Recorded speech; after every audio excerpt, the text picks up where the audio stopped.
Thanks everyone for joining us for this APTAT webinar series for June.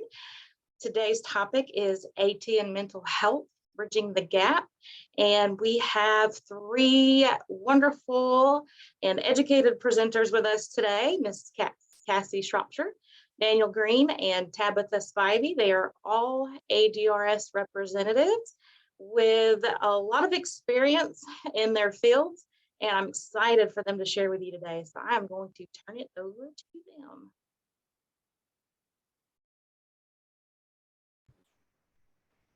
Awesome. Thank you, Ashley. So everyone, if you could for me, if you really quick, just put in the chat, use the emoji of how you're feeling this afternoon as we get started. I'm super excited. It's hump day. We're off on Monday. Yay. Again, thank you all so much for being here today. Again, this is entitled AT and Mental Health, Bridging the Gap. Tabitha, if you want to go to the next screen, I see some people saying they're feeling good, doing well. I am Cassie Shropshire. I'm a business relations consultant with the Alabama Department of Rehab Services. I am also a licensed professional counselor. Presenting today with me is Tabitha Spivey and Daniel Green. This presentation is broken up into three parts. I will be talking about the benefits of telemental health services and sharing some different providers that are available, as well as some other information about them. Tabitha is going to talk about some different mental health apps that you can use, and then Daniel's going to bring it to a close with the benefits of physical exercise and mental health. And so the learning objective today is to understand the impact and benefit of assistive technology for mental health care and identify some devices and tools that are available. So oftentimes when we hear assistive technology, we're thinking about those things that really help us be more productive, right? So, you know, with rehab, we're thinking about how can we be more productive? How can we do our job better?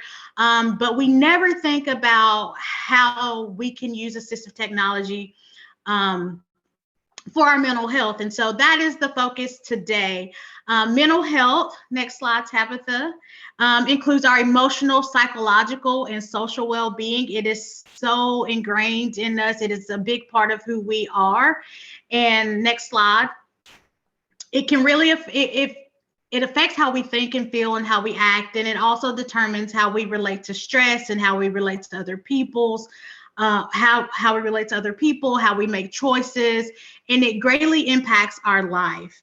And so with COVID, we saw a huge spike with mental health symptoms. And so in the first year of COVID, it is reported by the World Health Organization that depression and anxiety increased by 25%. So we saw a lot of people expressing symptoms of depression and anxiety, even in our children, even in our young adults. The CDC reported like during late June of 2020, 40% of U.S. adults reported that they were struggling with mental health and substance abuse. So 31% of those adults reported having anxiety and depression symptoms. 26% of those adults reported having trauma or some type of stress-related disorder symptoms. 13% reported that they had started or increased substance usage. And then 11% reported that they were considering suicide. So again, because there has been this massive reporting of struggling with mental health, providers had to do something, right? So traditionally, if you needed to see a therapist, you would find that therapist, go to their office and have a face-to-face meeting with them.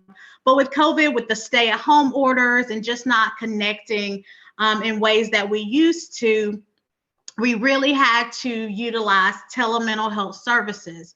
And the idea of telemental health services is not a new idea, but we definitely saw the increase of it with COVID. So telemental health is the use of telecommunications and video conferencing technology to provide mental health services. You may hear it referred to telepsychiatry or telepsychology or teletherapy. There are many benefits to telemental health.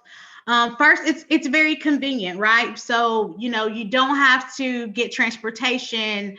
There's a lot of flexibility in being able to book a session with your therapist. It's not necessarily those 8 to 5 hours that you would normally have in an office setting. There's usually more time slots available. There's a broader reach. So for individuals who may live in a rural area, who may not have access to transportation, or there's not a lot of therapists available in that area, telemental health is a great option for those individuals. Again, there's another benefit is just having fewer barriers as far as access to healthcare. And the traditional mental health services of having to go to receive, services such as counseling or even medication. And then with our advances in technology, we saw a lot of therapists who had a practice switch over to a virtual practice. So a lot of therapists were offering telemental health via Zoom. So that is one of the things that my therapist offered me when we were in the midst of this COVID thing, and we could not meet in person. So using Zoom, using Google Meet, using some different options. But then you had these platforms to just come out of nowhere and offer this online therapy option. And I'm going to spend some time talking about those different service providers. There are so many different providers, but I wanted to just highlight a couple of I've had the opportunity to work with. And so I know a lot about the platforms, and then just some that I consider just really good options. I'm not sure what happened to the presentation. We're having a slight technical difficulty. Okay. Just keep talking for a moment. All righty. So the different telemental health providers include. If someone else can screen share, it kind of crashed on me, so it's going to be a moment. Okay, thanks, Tabitha. I think I can keep going without the use of it for right now, if you want to just try to get it back up. And so the different providers that I want to spend some time talking about this afternoon, like I said, there's so many different ones, but these are some that I have personally worked with, and I really think they're great platforms. And so BetterHelp, Talkspace, Cerebral, and Positivity Plus. All of them are really great platforms. They're all 100% virtual. They all have their pros and cons, and so it's what you prefer the most. So with BetterHelp, the sessions, they have subscription packages. The sessions range from $60 to $90. At this time, they don't accept insurance. I know they are working with some companies to provide EAP services, so that is definitely something that is coming. And they offer options as far as a video session where you can actually see your therapist and your therapist can see you, or you can talk to your therapist on the phone, or if those options don't work for you, you can do a live text section, which I've had with a lot of my clients, simply because they weren't comfortable with doing a video and seeing the person, or they weren't comfortable talking about the different things that they were going through. And so they preferred live text, which, worked for them.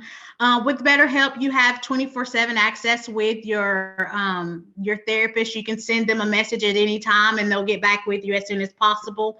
You don't have the ability to choose your therapist, your match with a therapist with BetterHelp. And so you fill out a profile. Based on that profile, you're matched with a therapist, usually somebody that's in your area or nearby. And then if you meet with that therapist and you feel like that is not a good fit for you, you are able to change therapist. With Cerebral, same thing. They do set insurance. There's a list of different insurance that they do accept, they actually do medication as well. And that's something that's, different from BetterHelp, is that the majority of their plans offer medication treatment. And so, that is a good thing if that's something that you need. If you want to keep it very private, they're able to send you the prescriptions in the mail, so you don't even have to go anywhere to pick that up. Again, very convenient for people that are in rural areas who just don't have access to transportation, or a pharmacy is not nearby. They can have that medication sent to them. Same thing, different options as far as how you meet with your therapist. You do have the option of choosing your therapist, which is really good. So being able to read that profile, and based on their profile saying, yes, this is a good fit for me, this is the person I want to do therapy with. Same with Talkspace, very similar. They take insurance, different platforms, different options as far as how you want to do your session, whether you want to do it a video session or a phone session. Same, reasonably priced, $65 per session. With Cerebral, BetterHelp, and Talkspace, they all have subscription plans. So you're able to determine, I want so many sessions at this price, billed at this rate. And Positivity Plus is a little bit different. And so they actually do more coaching. And this is really good for students and children. There's a focus on academic coaching, a focus on vocational coaching, and a focus on self-care coaching. They have sessions available for $30 at 30 minutes, and then $60 for an hour session. With their therapist, the sessions are $120 for an hour. And so all of these, based on like your budget, they can be very reasonable. We are seeing that more insurance companies are covering for these services. So that's very good. This is a great option if you're just not comfortable going in and seeing a therapist. I started my practice in the midst of COVID, and I have been doing virtual therapy, and it's gone really well. Some things that you want to be mindful of, and Tabitha, if you can go to the next screen. If you do decide to do teletherapy, you want to make sure that you're prepared for your sessions. And so I just want to go over a few tips that you can, keep in mind if this is something you're wanting to embark on, so that you can have really good, productive sessions. So make sure that you're in a quiet space when you're getting ready to do your session. So if you have a home office, or if you're in your bedroom, a closet. I've had people to do them in a parked car. Sometimes people will stay late after work and stay in their office where nobody's there.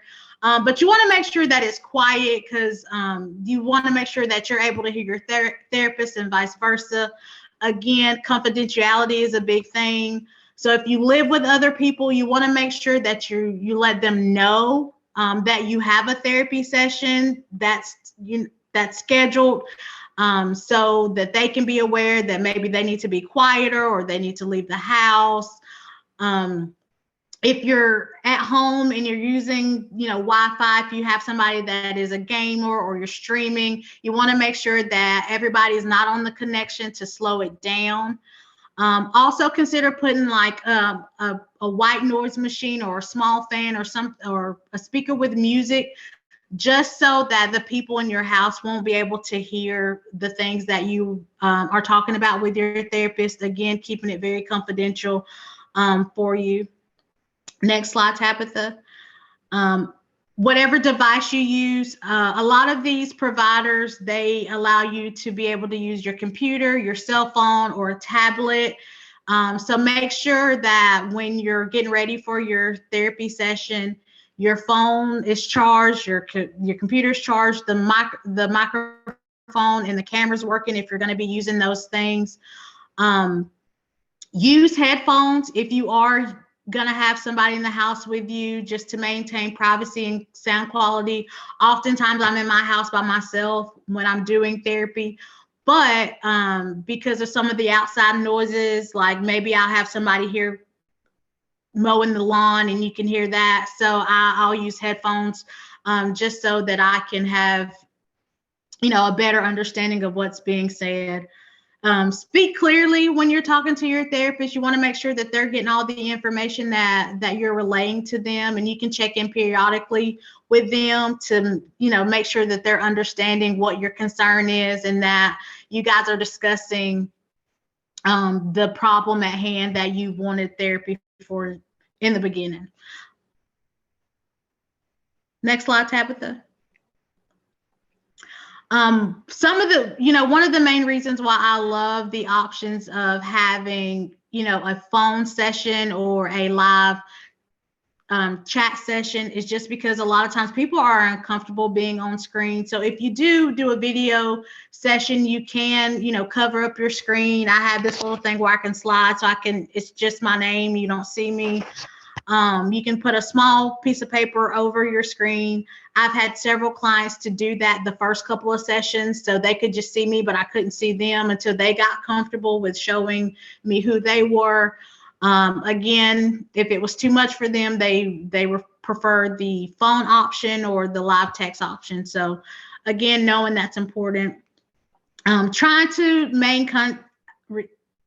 maintain eye contact with your therapist just so that they know that you're engaged with the session. You want to treat your telehealth session as you would any in-person therapy session. So if you're at home or wherever you are, make sure that you're focused on doing that. Not doing laundry, not tending to your children, not cooking. I've had situations where people were just like, trying to take care of kids. And I've had sessions where, babies are crying. And so it can be distracting. And sometimes you don't get the best out of your session if you're distracted. So again, those are just some tips on how to have a pretty good telehealth therapy session. If you have any questions for me, we have done a document that will be emailed out with the different providers and how to access their sites and start services with them. That will be emailed out. And so I'm going to give it over to Tabitha, who is going to talk about some different mental health apps.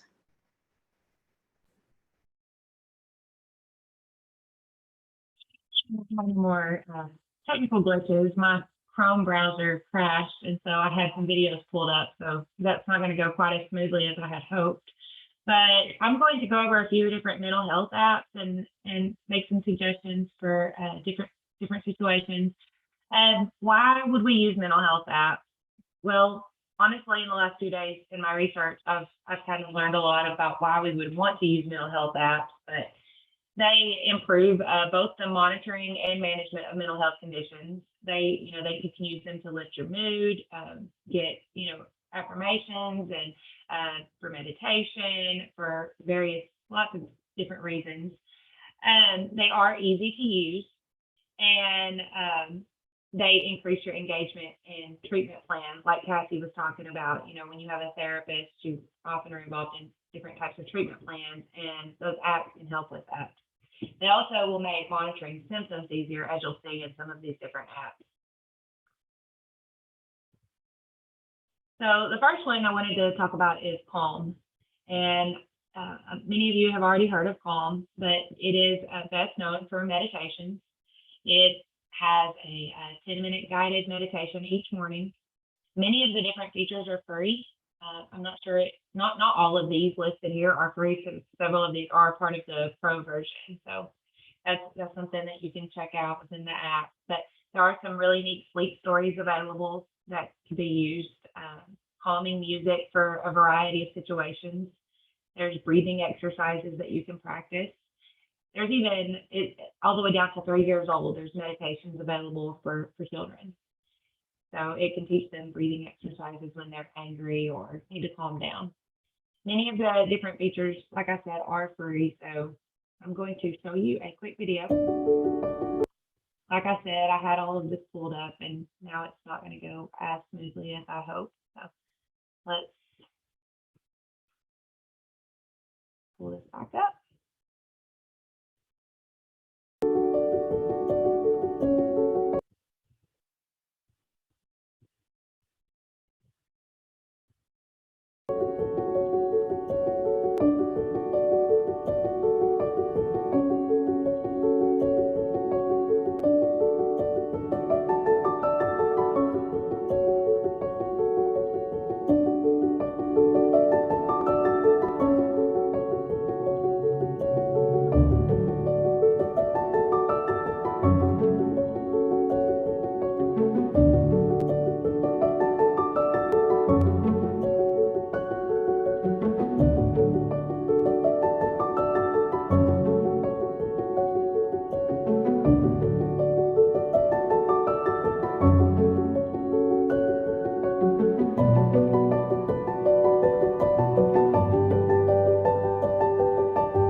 so probably for you, just like me, it probably puts you to makes you want to go to sleep. That it's got a lot of just calming, different things on there. That's the theme of it. And then Headspace is similar, but it is focused on teaching you how to meditate. There were a lot of different courses based on your mood and lifestyle, and it has a 14-day free trial, so you can check that out. Hi, and welcome to Headspace, your guide to meditation and mindfulness. Think of Headspace as your mind's best friend. It's here for you whenever you need it, helping you stress less, sleep soundly, and stay resilient during tough times. There are many ways to use Headspace, and all of them will help you feel healthier and happier. Start by checking out the Today tab, where we'll recommend a range of things for you to try each day. Meditation is what we're known for, and there are hundreds to choose from. Even 3-minute sessions for when you're short on time. You can search for a meditation that fits your mood, or start with the basics course. It's great for beginners. Hi. Over the next 10 sessions, I'm going to show you a really simple way of getting some more headspace in your life. When it's time for bed, just click the little moon and head to the Sleep tab. You can relax your mind with a wind-down exercise before drifting off to a soothing sleepcast or soundscape. The lighthouse keeper closes the last window.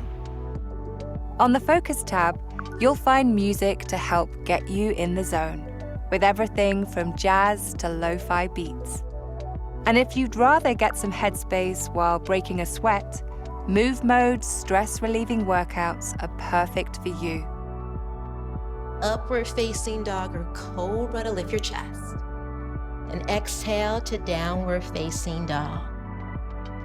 With so much to choose from, Headspace is your guide to just about everything, from waking up to bedtime and all the moments in between. Explore the whole app and find out what works for you. So as you can see, the theme of that one is meditation. And it does go into a lot of the exercise for your mental health as well. And Daniel's going to talk about that more in just a few minutes. So it goes along with what he's going to talk about. But there's a lot of different ways to get you in that right headspace. So that's what that is. Rooted is really neat. I thought of instantly for children who have a lot of panic attacks and anxiety. I thought this was a pretty neat app. It's also got a cost. Hi everyone, my name is Anya Wysocka. And I can look those up and share those in the chat later as well. And I'll be introducing Rooted today. So Rooted is anxiety and panic attack relief right in your pocket.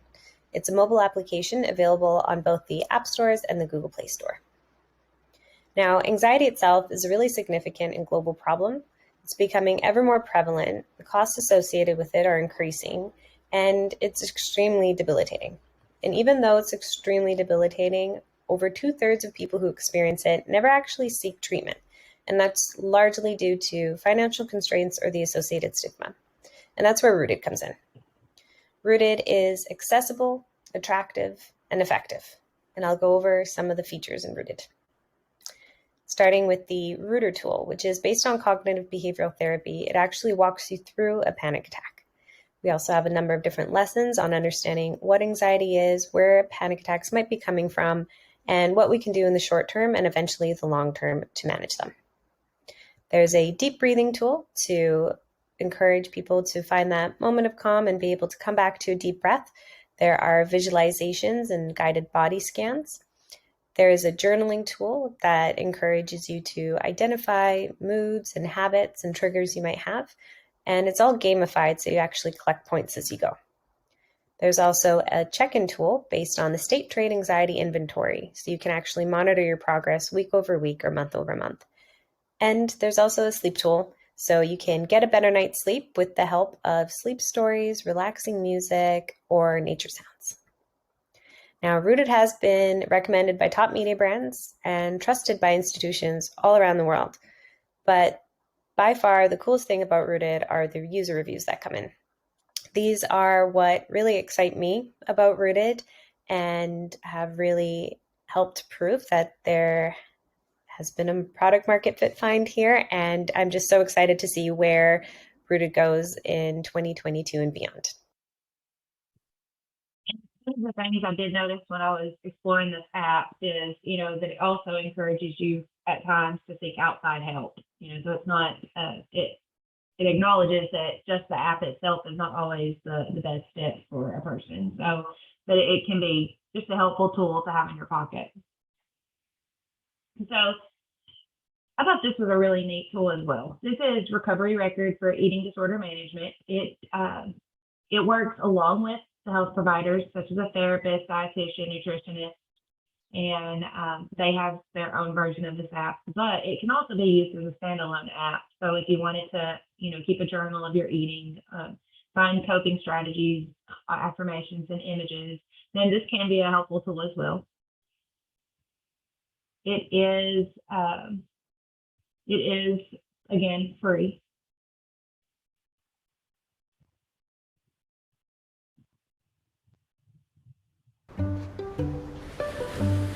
I can turn anyone into a beach bum.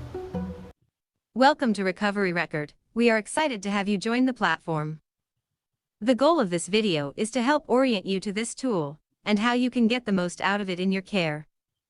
To begin, let's start with what exactly Recovery Record is. Recovery Record is an app that you can download from the Apple iTunes Store or Google Play Store. If you don't have a smartphone, you can log in on your desktop computer. Just search for Recovery Record in the App Store and install it on your phone. The app is super convenient, as it allows you to keep up with self-monitoring work and treatment, share progress and challenges with your team, and access helpful techniques for tough moments. Now that you have installed the app, the next step is to create your account so that your information is secure and you're able to link with your treatment provider. Tap on More on the bottom right of the home screen. Then, click on Account and tap Create Account. Okay, I am skipping ahead in this video to a little farther because it goes through the creating an account process.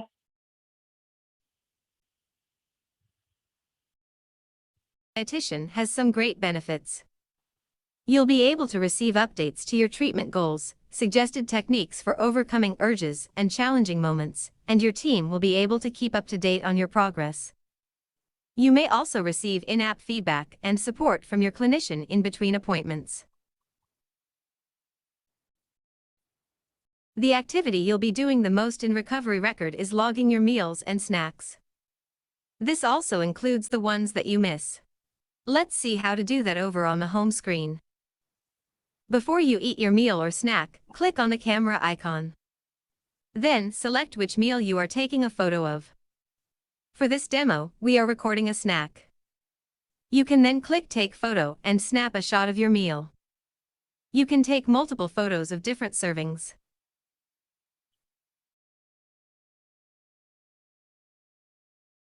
Next, after you've eaten, you will log what went on for you during the meal. You'll have the opportunity to check in on several things, like what you're feeling, who you ate with, any thoughts, your hunger and fullness, and any urges you are experiencing.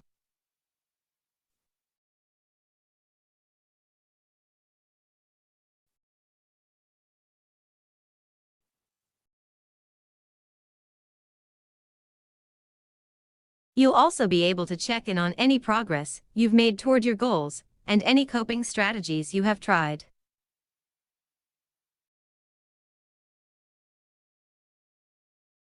After each log, you will see suggested coping strategies to try out to manage a difficult experience you are having in the moment.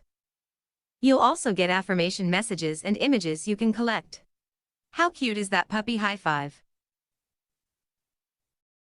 If you find yourself feeling overwhelmed or triggered outside of meal times, go straight to check in on the home screen.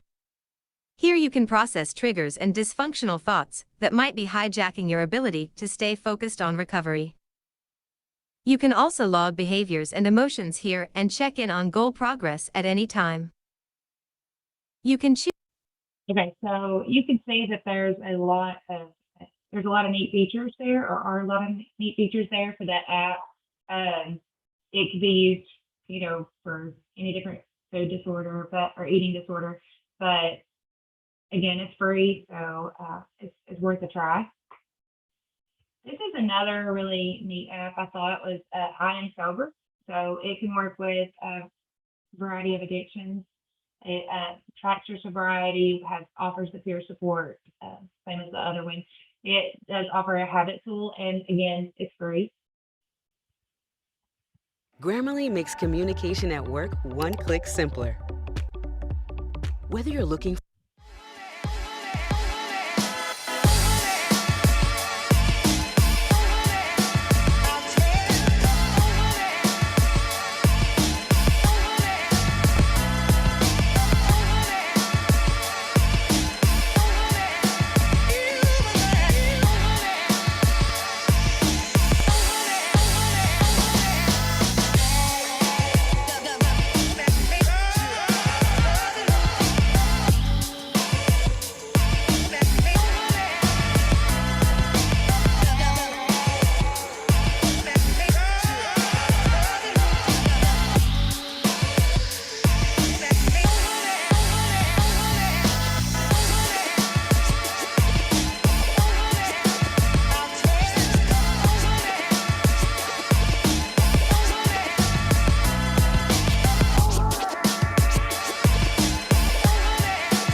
I thought that app was absolutely amazing.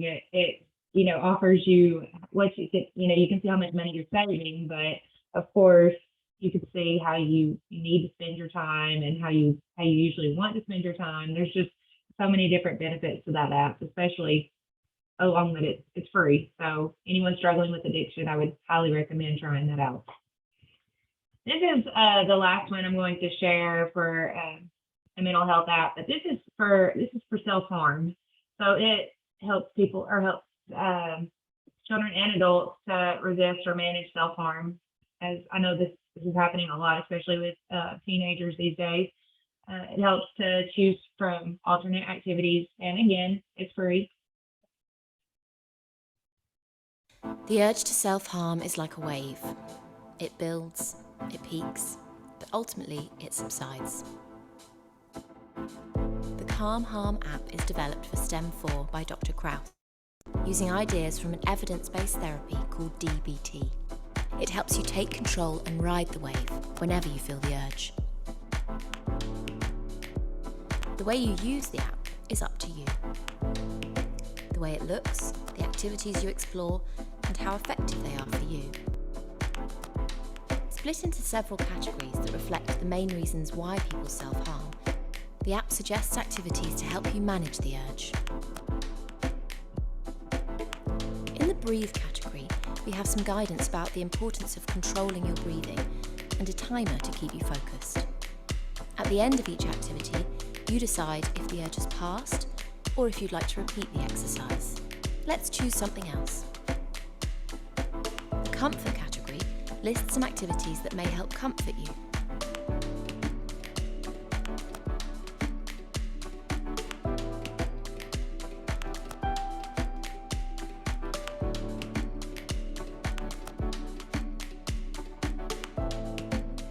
Once you've successfully surfed the wave and managed your urge, you can log your experiences and track your progress.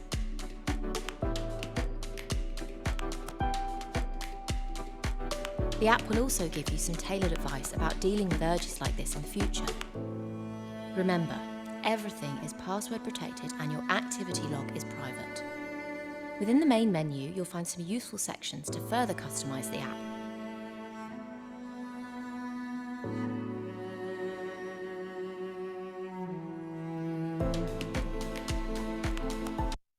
Okay, so hopefully that some of these apps will appeal to you, or maybe someone that could help with their mental health. There are so many other ones I honestly could have gone on longer on the useful apps that I ran across during my research. but I thought these might be the most important. So I'm going to move on to Daniel now, and he's going to share some useful information as well regarding exercise and mental health.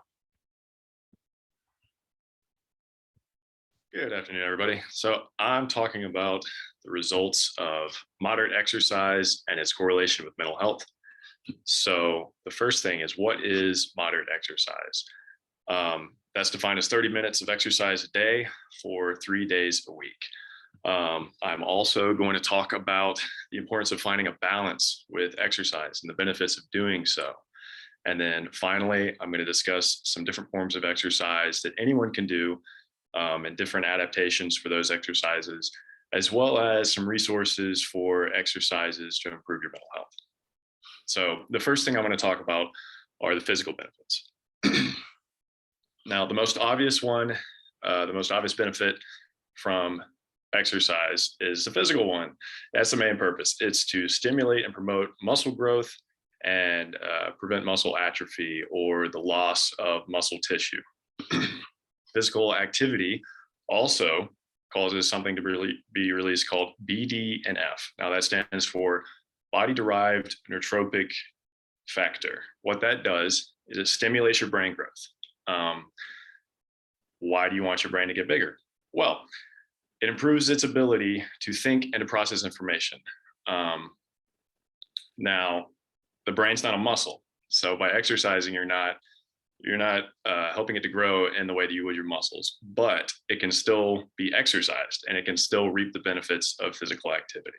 So in just a minute, I'm going to explain why improved brain function and information processing is important for your mental health. We will get to that in a second. But the final physical benefit of moderate exercise is a reduced risk of several things. So heart disease, there's some forms of cancer where your risk, the risk of getting those is reduced. This includes colon cancer and breast cancer. It also reduces your risk of osteoporosis. It combats obesity and it reduces your risk for high blood pressure. It also, another one is diabetes as well. It reduces your risk for that. So why is that important? Well, heart disease is one of the leading causes of death in America. And physical exercise is medically proven to reduce your risk for heart disease and improve cardiovascular health. So those are the physical benefits. Tabitha, if you move along, the mental benefits of physical exercise, which that's what this is for, is your mental health. So this is exercise and mental health. And there are a bunch of mental benefits from exercise. First and foremost is it improves your memory. So moderate exercise, 30 minutes a day, 3 days a week at minimum, is the standard we're working on here. Another mental benefit from physical exercise is that it relieves symptoms of depression. Now, if your memory has been improved since I've said this, a symptom of depression is that it impairs your brain function and your information processing, which, if you recall, was a physical benefit that I mentioned as far as brain growth. So if you can remember that, you may be seeing some benefits from physical activity. But I digress. So exercise also releases symptoms of anxiety, trauma, insomnia, and stress.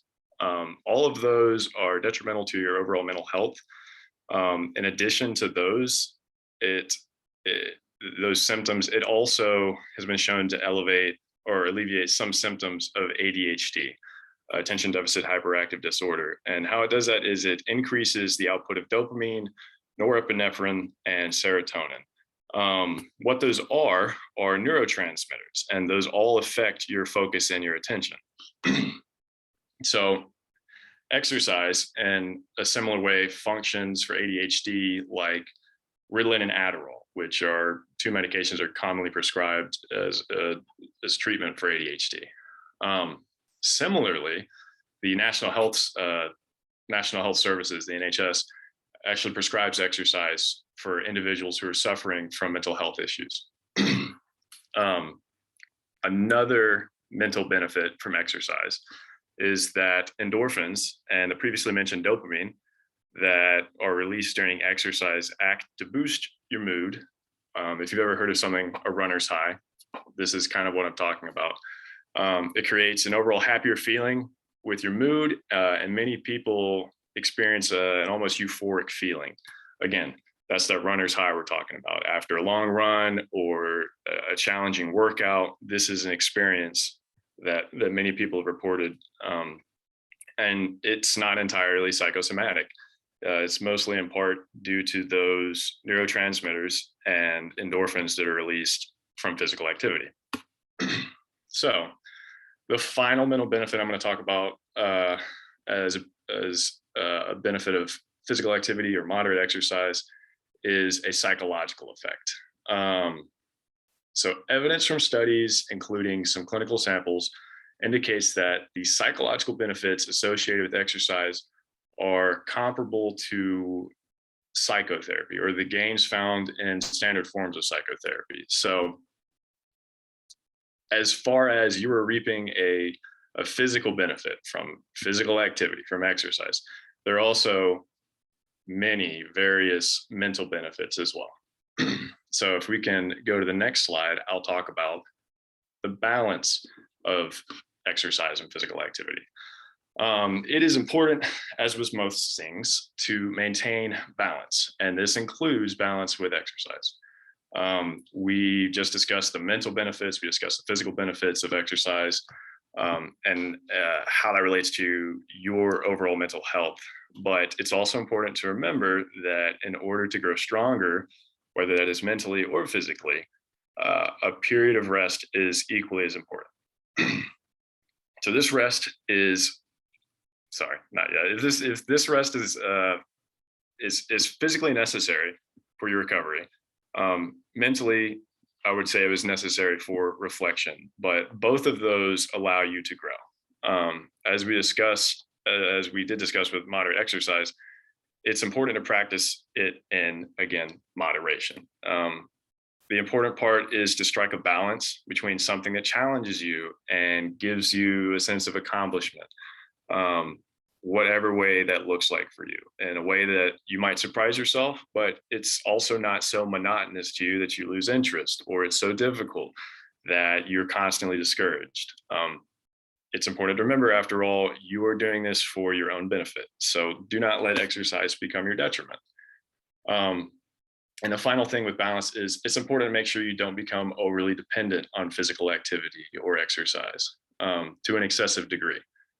This abuse of exercise can result in disturbances to mood or even a worsened physical condition, usually caused by inadequate rest, which, as I mentioned before, with the balance is important.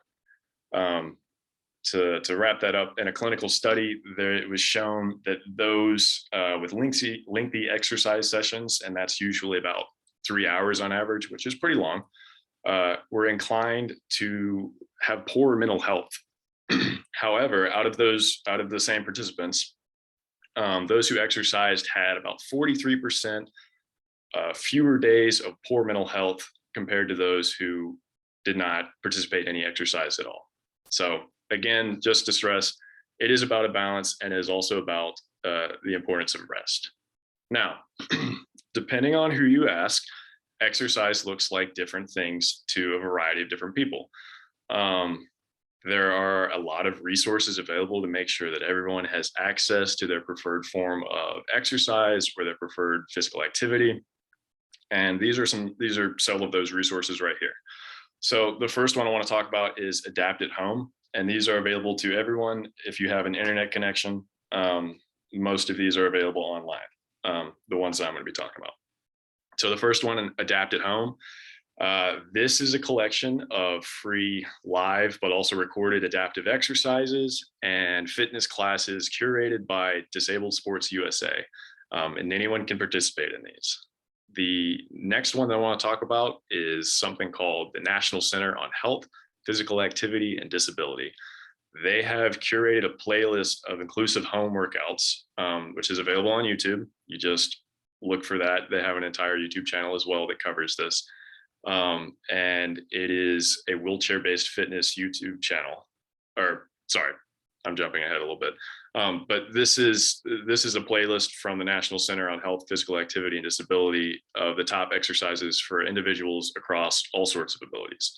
The next one I want to talk about, however, is Adapt to Perform. This one is another YouTube-based resource that is a wheelchair fitness YouTube channel. What they do is they curate a wide selection of at-home workouts and quality at-home workouts and adaptive home workouts, most of which can be performed with minimal to no equipment whatsoever, and anyone can participate. And then what I think is most important, but the final resource that I want to talk about right now, is your own community. Reach out to your local recreation department to see what resources are available to you as far as physical activity and recreation. So for myself, and everybody else on this presentation, we're based in Huntsville. So there are 2 upcoming events local to Huntsville that I would like to talk about. If you could go to the next slide, please. The first one is an adaptive fitness class. And these are just for right now. These are for the summer. These are constantly ongoing. Check with your local recreation department. See what it has to offer. But as far as these 2, for Huntsville, there's an adaptive fitness class, and it's every Tuesday, 2 to 3, and this goes until July 19th, and it's at the Johnson Legacy Center. The second one is Therapeutic Recreation Cornhole Tournament. This one is on August 20th. There's some contact information there, and there's a deadline to register, and I believe it's August 8th. But this one is at Optimist Recreation Center. So those are 2 events that are put on by, for me, local, but the Huntsville Recreation Department. But I encourage you to check with your local recreation department, see what opportunities are available to you, see what's out there that you can get involved in, whatever your preferred form of physical exercise or activity is. So there are 2 flyers there, but that's also going to be included with a list of links and resources that are going out with this presentation as well. If you're not able to get to that, you can also get the information from huntsvilleal.gov. That's just the recreation department link. And that is all that I want to talk to you about with mental exercise and mental health. Thank you, Daniel and Tabitha and Cassie. I appreciate that. I'm trying to get my presentation up to you. Okay. All right. So I want to throw some stuff in last minute. I'm going to try to go through it really quickly. I'm sorry, Angel. I'm going to try to talk fast so we can get through this. But I wanted to just mention some things, because not only is it important to manage your mental health with some of the resources that they talked about, but I also think a lot about how to use technology to improve quality of life and how that can help improve your mental health as well. And so I wanted to throw in these slides on entertainment. There's adapted gaming equipment. There's tons of things out there now for people who are interested in video games. That helps teenagers a lot to connect with other peers. There are digital games and modified games and toys that are out there. One of the fun games that I discovered recently with my family is this Outsmarted game that is played. There's a physical game board, but there's also a digital component that you pull up on the TV and you stream from your tablet. And so it allows individuals with different types of physical abilities to also participate in the game. And it was really fun. Smart TVs are great because you can pull up all kinds of different streaming services that meet that individual's preferences. You can also pull up videos and calming sounds and things that can just give you a lot of peace in your home. And so smart TVs can just do a lot of different things that are pretty neat. And smart speakers for playing on-demand music. That's helped me a lot recently, to be able to play some music through my Alexa speaker at home, just so I can get out of my thoughts and kind of figure out something that would help me think about something else. And then there's also lots of different types of adapted toys for kids that can't typically play with toys that you would buy off the shelf. There are ways to adapt those toys so those kids can play with them. And you can also buy those already adapted. I personally think it's really important to be able to still interact with your pets no matter what your disability is. And I think that helps improve your mental health.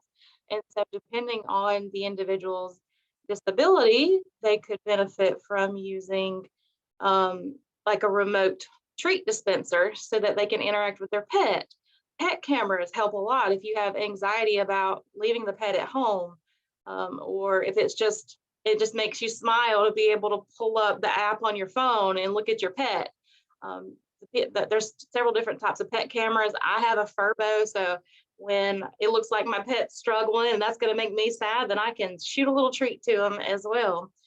Automatic food and water dispensers help someone continue to take care of their pet. It gives them some sense of responsibility, and it takes away the issues with forgetting to feed your pets, or if it's difficult to physically scoop food or pour water into a bowl daily, then you could have these food and water dispensers.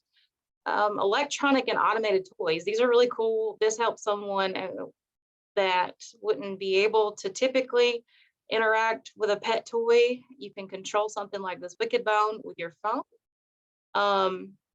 The self-cleaning litter boxes also helps that individual maintain a chore that's not fun, but it gives you a sense of responsibility to be able to still take care of your pet. Staying connected is really important. So using different methods of access, whether it's voice control, head pointing, simplified remotes, or something through an app on your phone to stay connected to all of your devices is really important. Well-being, and that could be interpreted in many different ways. So whether that's staying connected with friends and family by using some kind of video device, starting an enjoyable hobby like gardening. There are different types of gardening tools out there that can be used as assistive technology, apps for mindfulness and telecounseling like they just talked about, and a device like this lamp that mimics daylight. Also, staying comfortable in your home. For certain individuals that when they're really struggling with their mental health, I think lighting is really important. We want to make sure that if they don't want to get up off the couch or they're not able to get up off the couch, we can raise the shades. And so think about motorized shades. Think about using voice activated lighting so that they can turn the light on or change the color of the lighting, something that's going to improve mood. I love plants, and I think especially growing herbs and things that you can use while you're cooking is very helpful, and having control over your temperature in your environment. Okay, so how can APTAT help with that? If you don't mind staying on with me for a few more minutes. APTAT, Accessing Potential Through Assistive Technology, is our new project through the Rehabilitation, Engineering, and Assistive Technology program. And we are now providing services funded through the Assistive Technology Act. So we are providing a lending library of assistive technology for Alabama citizens, demonstrations, training, and different levels of assistance related to assistive technology. We do have a lending library now that we just added a lot of items to, over 160 items. And anybody in Alabama can borrow from our 18 loan closet for a short-term loan, either to help in decision-making as a temporary accommodation to serve as a loaner while your device is being repaired or acquired, and professional development or training opportunities. So I'm going to go ahead and put that survey in because I know that some people have to leave. That's the link to the survey that I need everyone to fill out. Okay, and so I'm going to take you to the lending library just so you know how to borrow items from our library. When you go to al.at for all and you click the search button, it'll bring you up a list of all the items that are on AT for all. However, you're going to want to make sure that you are looking under, try to get this pulled up, It's moving a little bit slow for me. You want to make sure that you're looking under the APTAT program. So here at the top, make sure you're searching under APTAT, and that's going to pull up the items that are available under our lending library. And so some items that are related to mental health, we do have this Wicked Bone that you can borrow for a short-term loan. You download the app, you can control the toy using the app. I actually wanted to purchase this for situations like an individual with ALS who becomes, their disability becomes more progressive. They still want to interact with their family pet. And so we added that for situations like that. And then we can also, I mean, you can use it for lots of just different types of disabilities. The Clear Sunlight Therapy Lamp is available in our lending library. This mimics sunlight, which is proven to enhance mood and elevate your energy. This Active Hands General Purpose Gripping Aid is something that can help with exercise in particular, but it also can help with other hobbies. Like Daniel talked about, exercise can be really important for mental health. And so these Active Hands allow someone who has weakness in their hands to grip things like weights or weight bars, pull-up bars, any of the exercise equipment. You can also use it to help you hold gardening tools if you need to. We do have a sound machine in our lending library for individuals who don't have access to either a smartphone or a smart speaker that can play soothing sounds. You can borrow this and try and see if soothing sounds, some sort of white noise, can help with sleep or focus or helps improve your mood. I do have a couple of Rocket books in the lending library. So some individuals really benefit a lot from being able to sketch and draw and doodle. It also helps to be able to take notes to limit anxiety throughout the day. And so if you're one of those individuals, I love the Rocket book. It's a reusable notebook. So once you finished with the page, you snap a picture of it, create a digital copy of your notes, and then you can wipe the page clean. We do have a smart TV. So if you have someone who wants to test out using assistive technology with a smart TV, well, the smart TV can be assistive technology. That gives someone an opportunity to see if smart TV will suit their needs. We do have an Echo Show. So if you have someone who could benefit from more interaction, more social experiences, and want to try out an Echo Show to see if it's something they'll use, you can borrow that from our library. I wanted to mention we do have several device mounts because I had a young man that used a power chair, and he was so excited when we mounted his iPad to his wheelchair, because that meant that he was not going to have to ask mom to give him his iPad every time he wanted to use it. He said, I'm going to be driving all over the neighborhood with my iPad now. He was just so excited about that. I wanted to share about how access to devices alone can improve someone's mental health. We do have a Braille and Low Vision Monopoly game for someone who could benefit from being able to have a game night. We do have some cooking tools in our library. So I personally love to cook, and I think that's a very important factor in my life. And so I added some items to our lending library that could help individuals with disabilities with that. It could be a hobby. It's also a chore sometimes, but I think cooking can be fun. And so we want to improve access to that. We also have some dressing aids. And although you wouldn't immediately think of that as being something that would improve mood, independence and access to independence can help someone's mental health. And so if you have someone who is kind of struggling, they get aggressive, they get kind of angry when they have to rely on someone else to put their socks on or button their buttons, as they're losing ability, especially someone who is gradually progressing can really struggle to accept that. And so we do have some dressing aids that you can check out and try to see if it helps that individual. Also on our accessing potential through our startraining.org website, APTAT is providing some information on this website. We're not doing it as much recently, but we do have this gifting guide that you could go through and look at different options to use assistive technology for mental health or some of the topics that we discussed. And so like we did a blog on different types of cooking gadgets that you could use. We have a blog on adapted selling products, products to use with your fur babies. Let's see, what else? Products to use for art and products to use for gardening. And so if you want to just scroll through that blog and see if anything piques your interest and how to use technology for that, feel free to do that. Okay, and so let's see. Our upcoming webinars, if you'll go to startraining.org/events, that's where you'll find our other webinars. However, I want to mention we do need your feedback, and we would like your input on how to expand on this mental health topic. We kind of span a lot of different areas of mental health today, but if you would like to see us focus in more on a certain part of what you heard today, or if you have some requests for specific AT webinars that you would like to see, please complete this survey and give us your input.